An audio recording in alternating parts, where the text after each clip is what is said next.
65 at Remington. Then highs today 76 to 82 and nice and comfortable. Still low dew points out there right now. We'll talk more about when it's going to heat up quite a bit next. You're watching News 18 at 6. News from where you live. Good evening, I'm Samantha Tiki. And I'm Jeff Smith. Thanks for joining us. Our top story at 6. Ivy Tech is joining the list of schools changing their mask wearing policies. The college has announced that starting Monday, face masks will be required indoors on campuses statewide. The mandate is regardless of vaccination status. The new policy will not change any courses. Ivy Tech Executive Director of Marketing and Communications Tom McCool says they have a lot of students coming and going to campus. He says the decision is what's best to protect students in and out of the classroom. It's very important that we all kind of work together to try to keep this pandemic under control. We do want to make sure that we are following along with what the CDC guidelines are, and we are keeping our campus community safe. McCool says the new policy should not impact activities and normal operations as the fall semester begins. Well, the CDC says 81 of Indiana's 92 counties now fall under the high or substantial risk categories for COVID-19 spread. That's 16 more than last week. It means the CDC is now recommending wearing masks in those areas. If you take a look at your screen, you can see that the entire WLFI viewing area falls under high or substantial risk. Today, the Indiana State Department of Health reported 616 new cases. The agency is also reporting 27 new cases in Tippecanoe County with no new deaths. A federal appeals court has ruled that IU can require students and employees to get their COVID vaccinations. It marks the highest court decision regarding college immunization mandates. The ruling found that the university was acting reasonably in, quote, pursuing public health and safety for its campus communities, end quote. 8 IU students sought to block the requirement. They argue it would violate their constitutional rights by forcing them to receive unwanted medical treatment. The plaintiff's lawyer is expected to ask the U.S. Supreme Court to consider the case. Well, police will boost their patrols this fall to crack down on dangerous driving near school zones and around buses. Governor Eric Holcomb announced the extra patrols on Wednesday. He's urging drivers to watch out for school buses in the weeks ahead. A spring police enforcement period netted more than 5,600 citations. 251 of those citations were for stop arm violations. Well, Jeff, I think I could have this type of weather all day, every year. Like yeah, all day. Bottle it and sell it for sure. But Precision 18. Oh, it's not going to last, though. No, it's not. Precision 18 Chief Meteorologist Chad Evans joins us now with what shapes up to be a pretty good week, though, Chad. Yeah, one of the best of the summer, really. I mean, dry, pretty comfortable till we start to heat up later on in the week. But you can see all that smoke we had this morning, a pale, hazy sky. But watch what happens this afternoon. We go from pale and hazy to there's the blue sky as the smoke goes away and just a few fair weather cumulus clouds out there right now. But eventually, not only will it turn kind of smoky and hazy in the sky, but some of this smoke off to the northwest that's promoting air quality warnings in Minnesota and Wisconsin. Some of that's going to head our way and our air quality will go downhill. But where's all the heat? It's west. These are excessive heat warnings out in the Pacific Northwest down to California, areas that don't need any more heat and any more drought. That's where the heat is now, but eventually the big heat will return eastward, but we will enjoy the nice quiet weather for now anyway. Sunset, 9 o'clock tonight, a few clouds around. We dropped to 64 by 11, 77 at 7, nice east-northeast wind blowing, partly cloudy, back to the 50s tonight. Nice and comfortable for sleeping. We'll talk more about the heat ahead and then also when we'll get some more rain next. All right, Chad, thank you. The Tippecanoe County Coroner's Office needs your help. A man was found dead on Brown Street last month. The body was found in the 700 block of Brown Street on July 27th. The coroner's office believes the man may be Robert Terrell Terry Ames. Ames is 59 years old. He may have family in Fort Wayne and in the state of Alabama. It's still unclear how he died, but so far there's no report of any foul play. If you know Mr. Ames, please contact the Tippecanoe County Coroner's Office at 765-420-7607. Well, the federal government is giving more than $1 million to help in the fight against opioid use. The funds will help train workers in 25 counties, which are mostly located in southern Indiana. The training training will teach participants how to become recovery coaches, peer navigators, and community health workers. The money will also help train people to work in mental health treatment, addiction treatment, and pain management. It was another successful Taste of Tippecanoe this weekend, according to visitors and vendors. On Saturday, thousands of people made their way downtown to celebrate the event. Downtown Lafayette really came alive with several sights and sounds that we missed out on last year because of COVID. Nearly 30 restaurants and 8 bands were represented this year. This is not nearly as many as before the pandemic, but still enough to provide a variety of food and music options for visitors. Kazana Indian Grill owners were excited to be back representing their food and culture for the 21st time at the Taste. Yeah, we are very proud to be here. I want that people should try, whoever never tried it, they should come to our restaurant and support a little bit. The event started at 6 p.m. and ended at midnight. It stayed packed with people all evening long. Well, it's prime time to buy fresh Indiana sweet corn, and the owners of Prairie View Farms have it ready for you. Every year, Prairie View Farms starts selling sweet corn on the 4th of July. As the month of August now gets underway, you have about a month left to buy fresh sweet corn. Hi, what can I get for you? 5 dozen? $27.50. When you buy Indiana sweet corn, this is what you see and this is what you hear. Bags being filled with multiple ears of corn.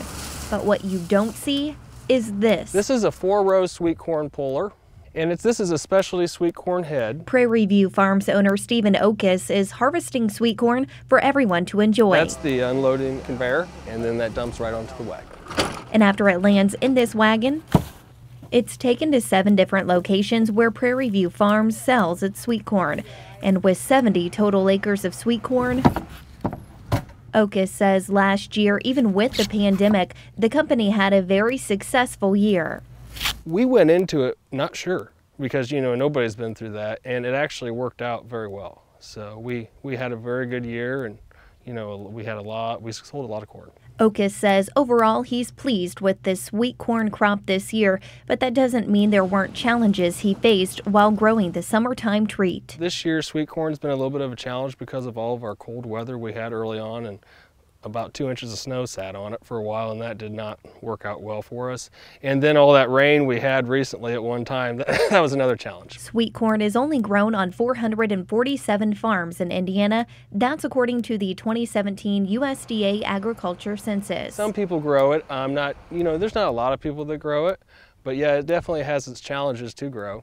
It can be hard to grow. There were 3,614 acres of sweet corn on those 447 farms, with 6 of those farms in Tippecanoe County. It's a neat process. You know, I really enjoy everything from, going out and planting it to watching it grow and, then selling it and see how, happy our customers are. But while sweet corn is a summertime favorite for many people, our target is the 4th of July, and then we usually sell up till about Labor Day. Those happy customers only have a short period of time to purchase their fresh sweet corn. I would say that as we get into August, that would be the most ideal time to buy large-sized sweet corn for freezing and canning. In Tippecanoe County, Marley Thomas, News 18. And we have a list of the locations where that sweet corn is sold. It's on our website. Well, it's been a great start for the Indiana State Fair. We're told crowds were huge for the opening weekend. This year's theme is celebrating the Hoosier spirit, and many feel there's a lot to celebrate. That's after the fair was canceled in 2020 due to the pandemic. The fair is only open Wednesdays through Sundays until August 22nd. Single-day fair admission is $13, and children 5 and under get in for free. Parking costs $10 per vehicle under the state's fair policy. Masks will not be required for fully vaccinated individuals, including guests, staff, vendors, and contractors. The State Fair's website states those who are not vaccinated are encouraged to wear a mask and asked to follow CDC guidelines. We'll have a special report from the fair on next week's Farm Report. Well, still ahead tonight, local health officials are urging people to watch out for bat bites. What advice you should take if a bat hurts you. And the future looks bright for the Purdue Research Park, but what a new expansion will mean for the facility and Purdue graduates when we come back.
watching News 18 at 6.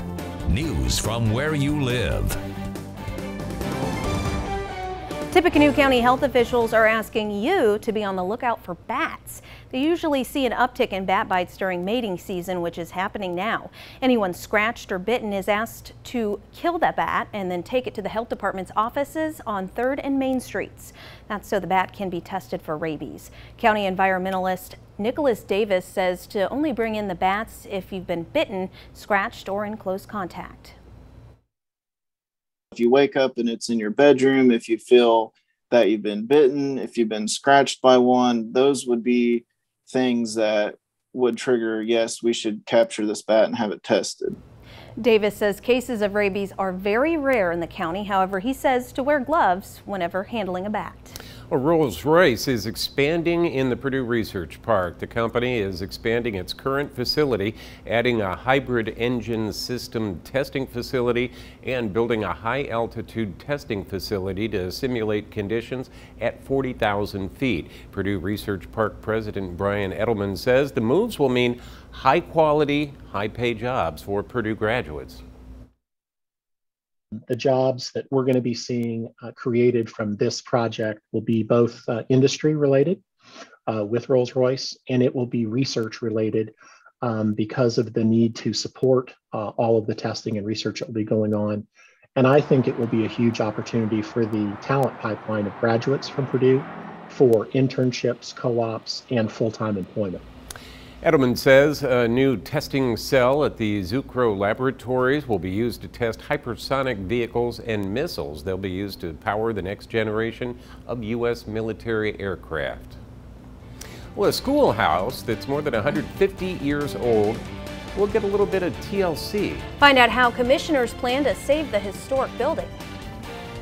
All right, temperature's nice and comfortable now. Comfortable dew points are running anywhere from 75 to 80 at the present time. The air is okay today. It's not great, but the quality will go down. Even though the smoke aloft has disappeared today, we've got more coming down the pike. We'll dig into that and talk about a drier trend too coming up.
You're watching News 18 at 6. News from where you live. A more than 150-year-old building in Tippecanoe County is being saved from further deterioration. The schoolhouse on North 9th Street Road will soon become someone's home. It dates back to the 1860s. Today, county commissioners approved its rezoning from industrial to residential. Area Plan Commissioner Executive Director David Hiddle says it's important to save historical buildings like this one. There's a lot of reasons to value preservation, but especially these, because they're kind of almost going back to the earliest frontier days. They're beautiful, they're built to last, obviously, because they've lasted this long. Hiddle says there were once about 800 schoolhouses throughout the county. This particular one does not have any historic protections.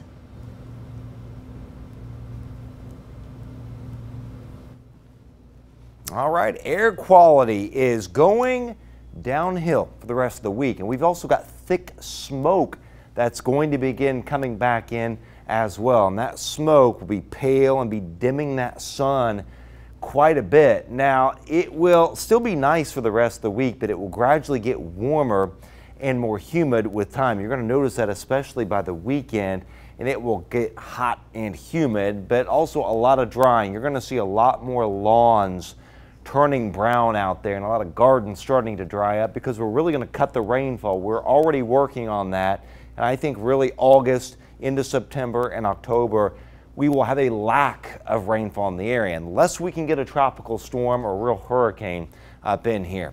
So we've been in the yellow today, the moderate category with the air quality, but it's back to the orange by later on in the week. That is unhealthy for sensitive groups. So we've got that near the surface with some smoke and ozone and high pollen. Then you get the smoke several thousand feet up. Right here it is. It thins out. It's been thinning out today. It'll be pretty thin tonight. May have a little bit later on tomorrow. It'll be pretty thin on Wednesday, but much thicker smoke comes in at the end of the week. There it is. That's tonight. Then a little bit comes in later tomorrow, and then it thins out a little bit more come Wednesday. So if you're looking to mow tomorrow, the weather looks good. High temperature up around 80 degrees, low humidity, partly cloudy, a little batch of smoke later on in the day after 50s during the morning and a northeast wind blowing. Now on Wednesday, the humidity is still low. It's warmer though, a high up to 84 after 57 in the morning. These numbers are the same because this is your actual air temperature. That's your heat index. So it will not be humid enough to make it feel hotter than what the actual air temperature is, and winds will still be out of the northeast. So lows tonight back down into the 50s. 53 to 58 will do it. Mid-50s Chalmers up to Madairyville, 54 up towards Francisville, for example, and Wittemac, 54 Rochester, 55 Flora and Delphi, mid-50s Lafayette, mid-50s all the way down to Attica and also Crawfordsville as well. They're the highest tomorrow, 78 to 83, 80 Lafayette, 82 Covington, and 79 at Logansport. But then we're back to 80 to 85 on Wednesday, 84 Lafayette, 81 at Logansport. So nice and quiet. Tuesday, Wednesday, Thursday just gets a little hotter. Air quality goes down. Maybe an isolated storm Saturday, Sunday, Monday. Most of the storms are way north of the area. Next decent chance for storms would be perhaps middle part of next week. And that may be the best chance of storms we have until the very end of August. And it may be the best chance of storms we have for all of August, the way it's looking right now. New blog post will be up later on this evening. You'll want to check that out. And I'll kind of detail what's coming our way right up to November. 89 on Friday. It's hot and humid next weekend though. 91 Saturday, 93 Sunday, 93 Monday. A storm or two can't be ruled out.